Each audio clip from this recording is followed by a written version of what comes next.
மழை உருவாவதற்கு பின்னால் இருக்கும் தூசி ரகசியம் ஆச்சரியமான தகவலை பார்க்கலாமா வாங்க. வானத்தில் படர்ந்திருக்கக்கூடிய தூசிகள் காரணமாகவே மழை பொழிவு ஏற்படுகிறது. மழையை ரசித்த காலம் சென்று தற்போது மழை என்றாலே அச்சப்படும் நிலைக்கு மக்கள் வந்திருக்கிறார்கள். பருவநிலை மாறுபடின் காரணமாக தான் தற்போது அளவுக்கு அதிகமான மழை பொழிவு உலகம் முழுவதும் பதிவாக தொடங்கி இருக்கிறது. அளவுக்கு அதிகமான வெப்பம் தான் காரணமாக இந்த மிகப்பெரிய மழை பொழிவுகள் ஏற்பட்ட வண்ணம் இருக்கிறது. அதே நேரம் பார்த்தீங்கன்னா ஒரு சில பகுதிகளில் மழை மிக அதிக அளவில் காணப்படுகிறது. ஒரு சில பகுதிகளில் மழை பொழிவே இல்லாமல் வறண்டு காணப்படுகிறது. இப்படியான பல்வேறு சூழல்களுக்கு நடுவே உலகில் பல்வேறு பகுதிகள் சிக்கி தவிக்கிறதுன்னே சொல்லலாம்.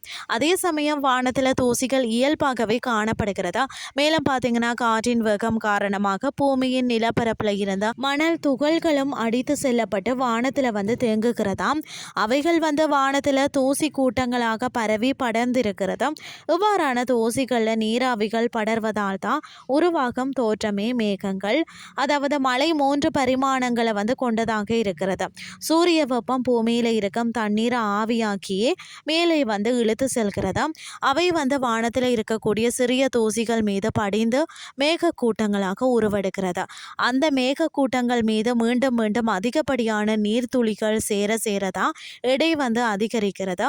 அந்த நேரத்தில் வீசும் குளிர்ந்த காற்றினால் மேகங்கள் உதிர்ந்து மழை துளிகள் ஏற்படுகிறதா. இன்றைய கிறிஸ்டி உங்களுக்கு பிரயோசனமாக அமைஞ்சிருக்கும்னு சொல்லி நானும் நம்புகிறேன். இதே மாதிரி மற்றொரு கிறிஸ்டின் வேலைக்கு உங்களை சந்திக்கிறேன். நன்றி.